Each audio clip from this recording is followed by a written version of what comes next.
Oke, Bismillahirrahmanirrahim. Assalamualaikum warahmatullahi wabarakatuh. Selamat pagi, salam sejahtera untuk kita semuanya. Izin kepada rekan-rekan semuanya, hari ini kita akan melanjutkan materi pembelajaran training pengelasan yang diselenggarakan oleh PPKPLS Condet, yaitu hari kedua kita melanjutkan untuk pengelasan terkait tentang ilmu bahan.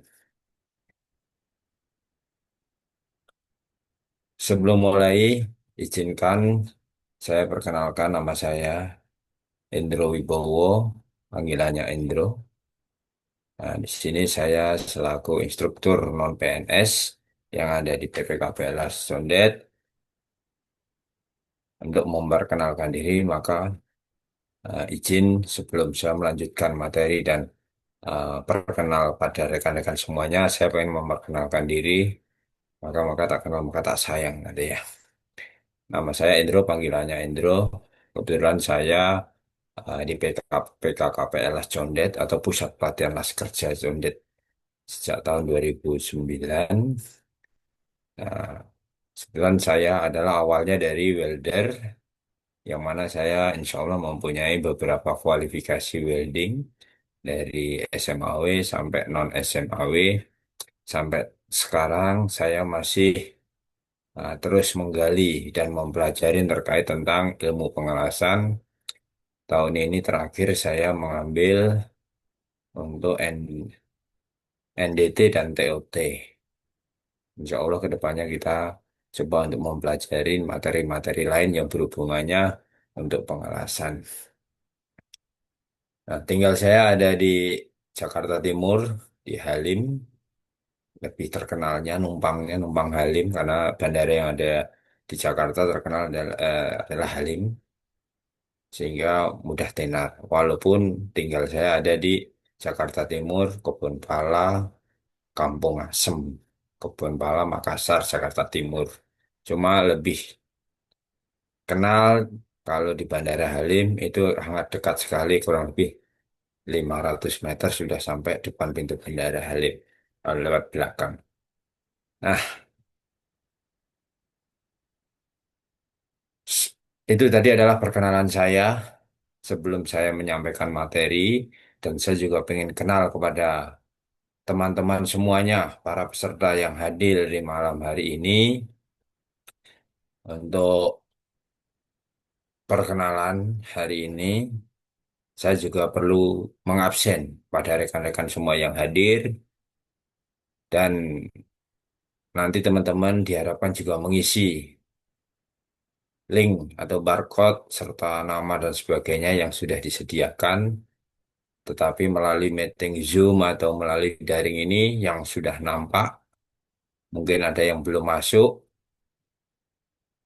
akan saya panggil satu persatu, diantaranya Pak Agus, Pak Nur, Pak Tri, Pak Jeffrey, dan lain Siap. sebagainya.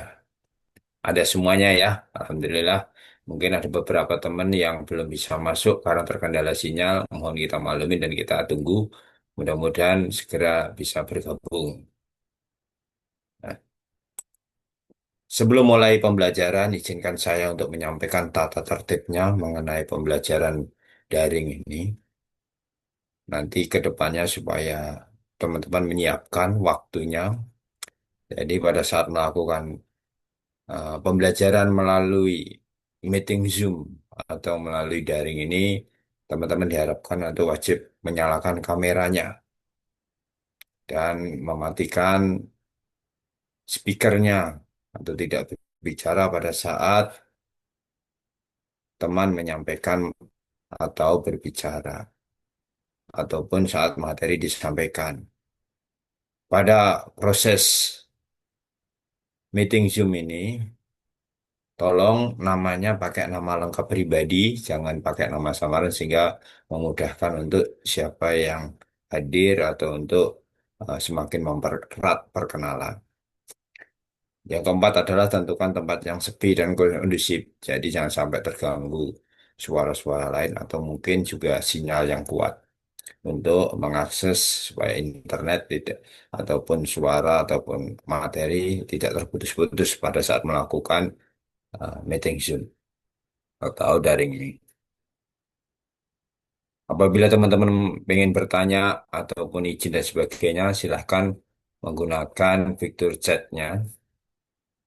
Jadi nanti bisa cukup di situ ada chat untuk mungkin kalau izin ke belakang dan sebagainya atau keperluan silahkan. Dan kami harapkan hadir tepat waktu untuk menanti ketemu ke materi-materi berikutnya. Dengan jangan lupa apabila memang sambil perjalanan atau di luar rumah, pastikan jaringan internet stabil. Kalau yang menggunakan HP, tolong usahakan kuota internetnya penuh sehingga tidak terputus. Tapi diusahakan kalau bisa di rumah atau bisa menggunakan laptop atau PC sehingga lebih tampilannya sempurna pada saat dipresentasikan. Dan pada saat ditampilkan, tolong menggunakan pakaian yang rapi. Rapi artinya di sini minimal kalau kaos berdasi. Sorry, maaf, kaos ada kerahnya ya. Jangan pakai kaos oblong. Dan juga disediakan atau persiapkan peralatan alat tulis apabila nanti ada hal-hal yang penting atau perlu dicatat sehingga teman-teman tidak lupa atau mungkin ada yang hal disampaikan. Itu adalah tata tertib yang harus dilakukan. Nah, sebelum melakukan kegiatan ini kita juga sebagai pengampu atau sebagai instruktur juga harus menyampaikan terkait tentang safety induction. Nah, safety induction di sini kita melalui media atau melalui daring ini waktu yang sangat lama. Kami harapkan pastikan dengan duduk yang nyaman karena duduk ini sangat mempengaruhi ergonomis pada tubuh kita semakin lama nanti kita akan mempengaruhi kesehatan kita, tulang kita dan sebagainya. Atur pencahayaan ruangan atau pencahayaan kamera atau pencahayaan laptop ataupun PC ataupun HP-nya dan gunakan aturan pandangan mata jangan terlalu dekat dengan kamera atau dengan laptopnya atau HP-nya dan usahakan dalam waktu 1 jam ataupun dua, 30 menit usahakan pandangan agak dialihkan ke pandangan yang lain sehingga kita tidak mengganggu nanti kesehatan pada mata dan lakukan juga perenggangan. Perenggangan ini bisa dilakukan sambil mengangkat tangan ataupun menarik ke belakang, ke samping dan sebagainya supaya apa? Otot-otot kita tidak kaku, tidak kram dan sebagainya. Dan apabila karena ini sistemnya menggunakan elektrikal, jangan banyak-banyak menggunakan energi listrik pada satu stop kontak, artinya atau di cabang-cabang. Karena nanti kita tidak tahu semakin cabangan banyak, resiko panas pada terminal yang bisa mengakibatkan hal-hal yang tidak inginkan. Atau mungkin putus, ataupun short, ataupun terjadi konsleting dan sebagainya yang bisa mengakibatkan juga nanti terjadi sengatan setrum, sehingga kabel di sekitar lokasi untuk belajar ataupun di lokasi tolong dirapikan. Dan yang terakhir, selalu kita waspada adanya indikasi ataupun sen atau suara yang di lingkungan kita ataupun suara itu adanya sirine tanda bahaya atau sirine gempa bumi atau sirine kebakaran dan sebagainya, teman-teman tetap juga harus diperhatikan. Sehingga teman-teman apabila terjadi hal tidak diinginkan atau terjadi tanda-tanda sirine tersebut bisa segera untuk menyelamatkan diri apabila digempa di rumah segera mungkin lari di tempat yang aman di bawah meja atau kalau terjadi kebakaran segera merunduk lari ke jalur keluar rumah untuk cari yang aman. Itu yang perlu saya sampaikan terkait safety induction-nya. Mudah-mudahan bisa bermanfaat. Nah, sebelum mulai, kami izinkan kepada rekan semuanya, mari kita berdoa. Mudah-mudahan materi hari ini kita dimudahkan dan bisa kita terima.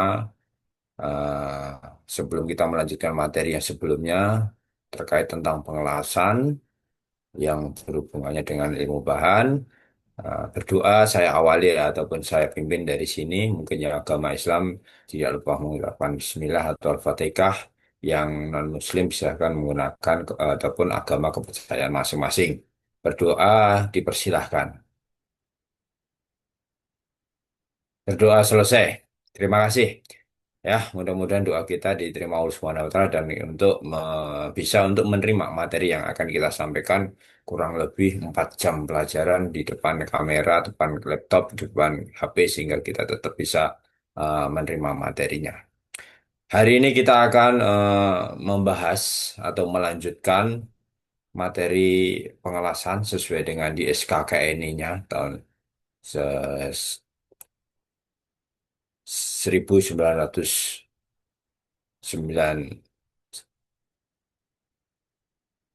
Sorry, maaf sebelumnya ya. Jadi kita materinya adalah sesuai dengan SKKNI nomor 98 tahun 2018 tentang pengelasan yang mana kita akan mengambil atau melanjutkan materi terkait tentang menetapkan kesesuaian material induk dan bahan tambah dengan kode C24/001.004.1. Nah, di situ kita akan membahas terkait tentang mengenai kesesuaian. Artinya ini adalah bahan material yang akan kita las dan kita menggunakan jenis bahan yang sama. Itu disebut namanya kalau mungkin dulu sebutannya ilmu bahan atau pengetahuan bahan. Nah, di sini muncul di dalam SKK ini adalah kesesuaian material induk dan bahan tambah. Nah, tujuannya adalah tujuannya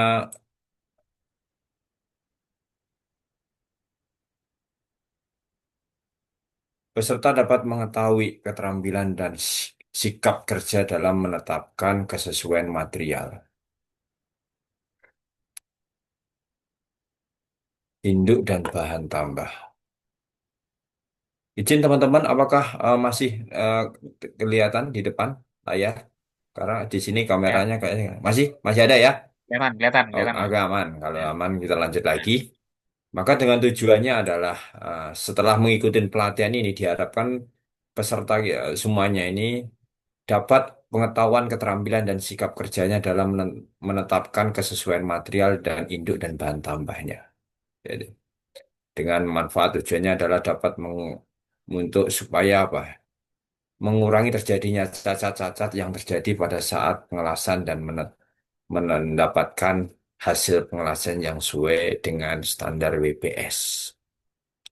Jadi sebelumnya sudah dibahas terkait tentang safety, terkait tentang prosesnya. Nah, sekarang adalah terkait tentang bahan bahan tambah yang harus sesuai dengan bahan induknya. Nah, bahan tambah apa sih yang perlu kita ketahui? Pertama adalah terkait tentang logam dulu. Karena ada namanya weldability. Sebutannya pengelasan itu ya pengertiannya adalah menyambung dua benda padat dengan cara mencairkan menggunakan energi panas. Nah, benda padatnya ini bisa logam vero maupun non vero. Kebetulan hari ini kita melanjutkan materinya terkait tentang logam vero atau besi. Logam besi sendiri nanti kita bagi juga banyak. Nah, karena yang mudah gampang dielas itu adalah baja. Nah, baja sendiri nanti kita akan dibagi beberapa. Di antaranya adalah baja karbon rendah, baja karbon sedang, baja karbon tinggi. Nah, ada orang menyebutnya besi cor, ada besi putih, ada besi tempa. Oh, ini banyak sekali. Maka saya ingin meluruskan aja supaya kita terkait dengan ilmu bahan itu poin pertama kita akan bahas adalah baja. Baja karbon rendah itu mempunyai unsur karbon 0,25%. berdasarkan kandungan karbonnya.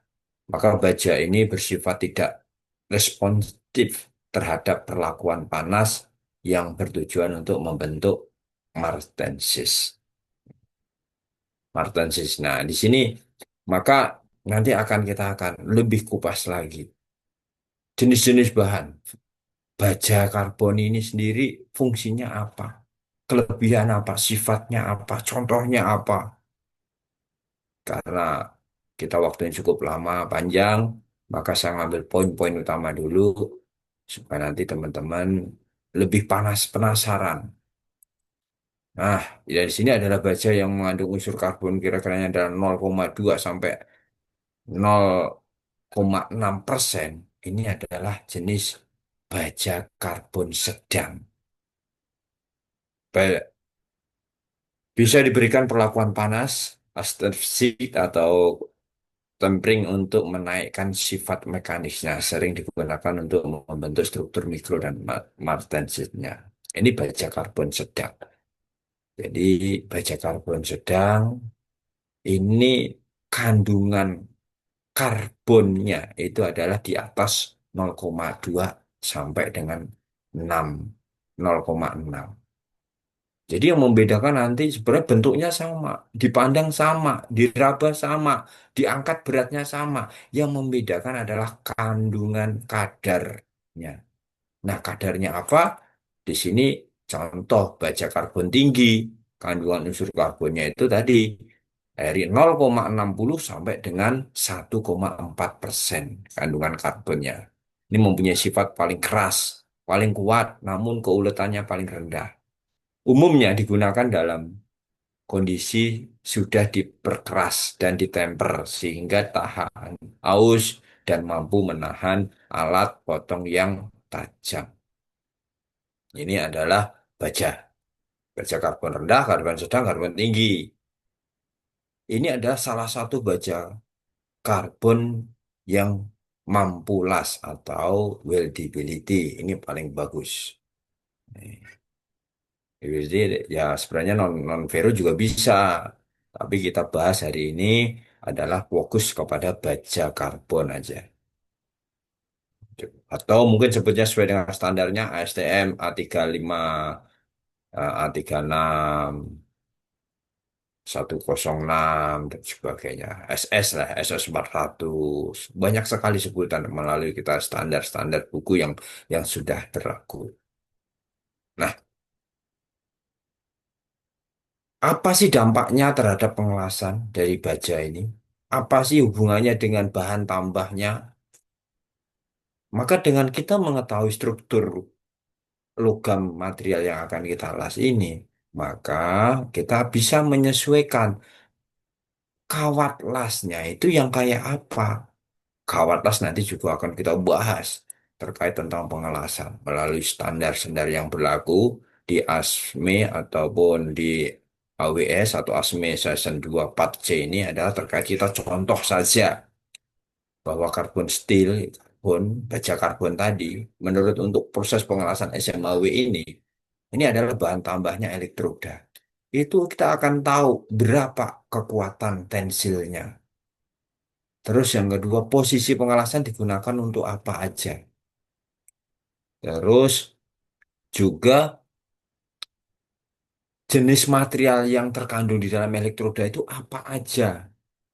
Coatingnya itu campurannya apa. Semuanya ada tertera di buku standarnya. Maka dengan demikian kita bisa ngambil sampelnya pada di standar pada elektroda tadi mengacu ke AWS, maka kita memudahkan supaya kita tidak terjadi kekeliruan atau menghindari ketidaksesuaian dari bahan material yang kita las. Itu terkait tentang elektroda. Maka di dalam elektroda tadi, elektroda juga mempunyai fungsi. Fungsi yang mana posisi pengelasan pun tidak bisa disamaratakan. Ada beberapa elektroda yang hanya bisa dilakukan posisi normal dan horizontal. Ada yang elektroda hanya bisa dilakukan posisi normal saja. atau posisi downhand. Ada juga yang elektroda all position, semuanya digunakan, baik posisi normal, horizontal, vertikal, las turun maupun overhead. Itu adalah jenis elektroda. Itu yang berhubungan kepada apa? Kandungan material ataupun kandungan kimia yang ada di logam tersebut. Maka material-material tersebut ada mempunyai sifat-sifat ataupun karakter masing-masing. Dan bagus kalau dia dicairkan menggunakan energi ataupun menggunakan energi listrik yang arusnya baik yang positif ataupun menggunakan AC maupun DC elektroda positif maupun DC elektroda negatif. Nah, di situ keterangannya di dalam coating ataupun di dalam elektroda itu hanya menunjukkan spesifikasi angka dan huruf. Untuk itu, kami harapkan teman-teman untuk mempelajari bukan hanya sifat bentuk, warna, dan besar saja, tetapi kami harapkan teman-teman bisa mempelajari terkait tentang kode-kode yang tertera pada elektroda, sehingga elektroda itu tidak salah pengambilannya dan penggunaan dalam pengelasan.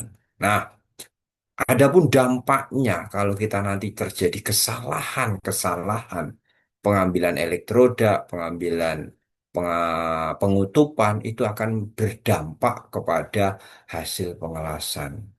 Bisa pengelasannya akan jadi overlap, banyak spatternya, undercut, ya. Ya, ini bisa juga terjadi karena memang teknik pengelasannya yang kurang profesional atau kurang paham, baik dari sudutnya atau ampernya. Akan tetapi yang menjadi poin utama adalah tidak kesesuaian tadi. Karena kalau semua pengelasan sudah mengacu ke standar AWS, paling utama adalah penyiapan material dan consumable atau elektroda atau bahan tambah tadi diutamakan, baru kita mengikuti manpower ataupun tenaga ahli weldernya sesuai dengan WPS dan PGR yang berlaku.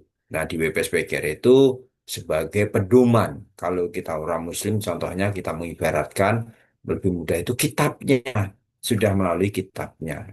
Ataupun petunjuknya atau SOP itu dalam pengelasan itu WPS dan PGR. Karena di dalam WPS PGR itu sudah disebutkan jenis materialnya, jenis bahan elektrodanya, jenis proses lasnya dari sudut ataupun dari ampernya, dari kekuatan tariknya sampai pengujian pemeriksaan secara visual atau pengujian non rusak sampai atau rusak atau NDT dan DT-nya. Sampai-sampai sudah ditetapkan atau dipropel oleh ahlinya di kementerian. Kalau mungkin mau di Kementerian Kementerian Tenaga Kerja ataupun di Oil and Gas dan ataupun migas. Itulah WPS. Nah, maka semua pekerjaan kalau sudah tak ada paham atau mengerti dan bisa membaca terkait WPS dan PGR, insya Allah mudah-mudahan tidak terjadi banyak kesalahan. Nah, itu tujuannya. Maka dalam proses pengelasan itu apa sih WPS? Gitu. Ya, apa sih itu WPS? Gitu. Tanyakan gitu. Mungkin dari teman-teman ada yang menanyakan terkait tentang apa itu WPS, tahu kan?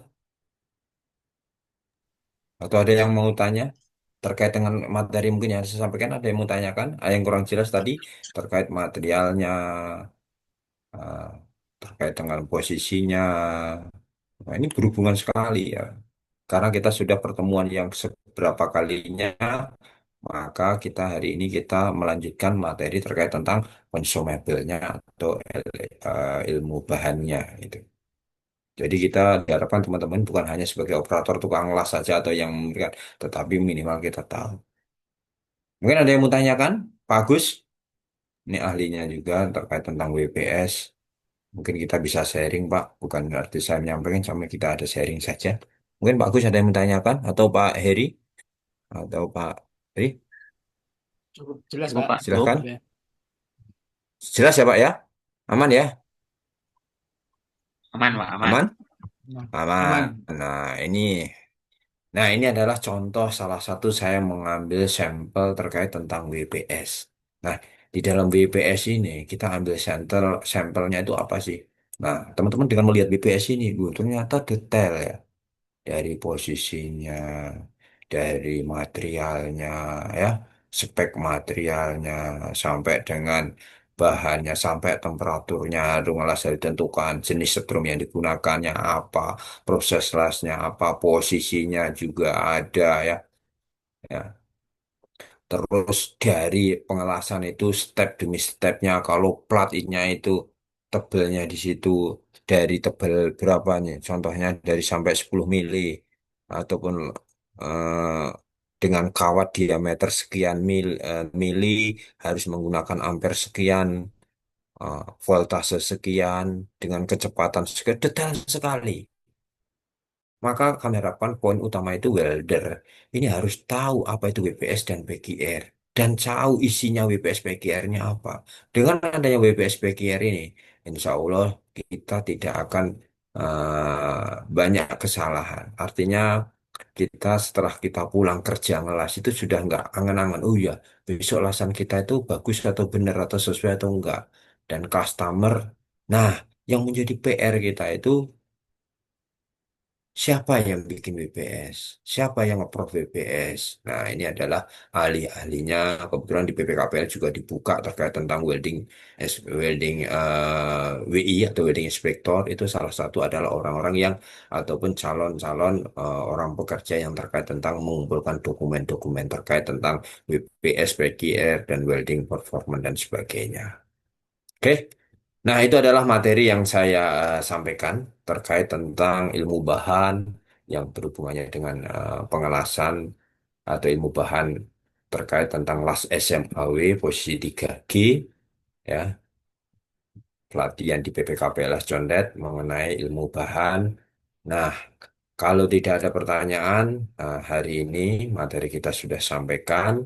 Nah, dari dari materi itu, karena waktu kita mau habis, tinggal beberapa menit lagi sebelum kita selesai, kita akan melakukan evaluasi. Coba rekan-rekan semuanya, di sini ada beberapa soal, tolong dijawab. Setelah dijawab, kasih saya waktu, lihat di layar ya teman-teman semuanya, ada 3 soal. Di situ kurang lebih kami kasih waktu 3 menit. Satu soal itu 1 menit cukup. Jelaskan divisi bahan tambah dan sebutkan jenisnya. Yang kedua, jelaskan perbedaan logam vero dan non-vero. Yang ketiga, sebutkan berapa kadar karbon yang terkandung pada baja karbon rendah, baja karbon sedang, dan baja karbon tinggi. Nah, ini tadi kan semuanya sudah disampaikan. Mungkin ada beberapa yang ini belum bisa menggunakan chat AI untuk kalau kurang paham. Oke, semuanya ya. Waktu tinggal 1 menit lagi. Oke, waktunya habis. Silahkan untuk ditukar ke tempat ataupun tunjukkan hasilnya di kertas diangkat supaya jangan semua tolong pulpennya ditaruh semua ya. Oke, kita bahas bareng. Nah, divisi dari bahan tambah dan sebut jenisnya ataupun jelaskan perbedaan logam vero dan non vero. Coba Pak Agus, itu non vero apa itu Pak Agus? Jawabannya Pak Agus.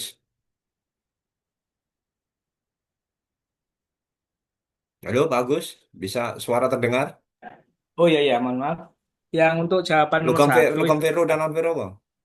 Ya. ya, nomor satu jawabannya jelaskan definisinya adalah pengertian, sebutkan jenisnya adalah yang logam vero dan nomor dua ya Pak. Ya, nomor 2 Pak Agus. Jelaskan perbedaan logam vero, yaitu barang Dan yang non banyak vero. mengandung eh, besi dan bahan campuran non vero yang termasuk ya jenis-jenisnya antara lain eh, bahan kompon ya Pak ya istilahnya, bahan campuran. Ya, itu aja Pak yang disebut dengan Oke. bahan vero dan non vero. Yang mengandung Oke. besi adalah vero. Ya, baik Pak, itu aja. Oke. Oke, Pak Iri, mungkin bisa menambahkan terkait tentang logam vero dan non vero? Pak Nur? Pak Nur. Mungkin perbedaannya kalau logam vero itu eh, menarik magnet ya, jadi Iya. magnetik, isinya dapat menarik magnet. Contohnya kayak besi baja, karbon tinggi seperti itu. Ya. Kalau yang non vero itu kan intinya tidak bisa ditarik oleh magnet atau Oke. non logam seperti itu. Terima kasih. Oh iya, luar biasa. Terima kasih. Nah, hari ini materinya cukup teman-teman bisa menjawab ya walaupun sedikit perbedaan, tetapi intinya sama bahwa baja logam fero itu adalah logam secara tidak langsung adalah kalau sifatnya banyak. Kalau dipoles mengkilap, kalau kena magnet pasti dia nempel. Non fero itu logam yang tidak mengandung magnet dan dia tidak eh, tidak terkontaminasi, dia tidak berubah ataupun dia tidak berkarat dan sebagainya. Contohnya itu sifat-sifatnya. Nah, kalau Vero itu pasti adalah eh, berat dan bisa nempel magnet. Itu aja, Pak. Yang penting ada bahasa magnetnya itu paling utama dalam membedakan. Luar biasa. Terima kasih. Hari ini rekan-rekan ternyata bisa menjawab dengan pertanyaan yang saya sampaikan juga. Ah, dengan demikian, saya memberikan sedikit tugas tambahan untuk pertemuan berikutnya. Norong nanti dikumpulkan. Sini ada dua soal, yaitu tugasnya atau PR-nya adalah sebutkan contoh jenis penggunaan material karbon rendah, karbon sedang, dan karbon tinggi. Nah, tadi udah saya sampaikan, cuma belum saya nanti bisa tanya di chat AI. eh, Baja karbon rendah kui contohnya apa aja, sedang itu apa aja, tinggi itu apa aja ya, dan jelaskan terjadinya cacat-cacat pada saat pengelasan apabila terjadi kesalahan penggunaan bahan tambah. Efek dampak dampaknya apa? Itu ya. Itu salah satu tugas atau PR-nya. Nanti kita kumpulkan untuk minggu depan sebelum masuk, tolong jawaban sudah dikumpulkan. Terima kasih. Kalau tidak ada pertanyaan lagi, dari kesimpulan saya bahwa eh, kegiatan pembelajaran di sini kita akhirin ya, bahwa peserta ini dapat pengetahuan dan keterampilannya, sikap dan kerjanya semuanya mudah-mudahan bisa terpenuhi semuanya dan mendapatkan hasil pengelasan yang baik dan tidak ada cacat-cacat pengelasannya ya. Terima kasih. Saya akhirin. Akhir kalam bila taufik walidayah. Wassalamualaikum warahmatullahi wabarakatuh.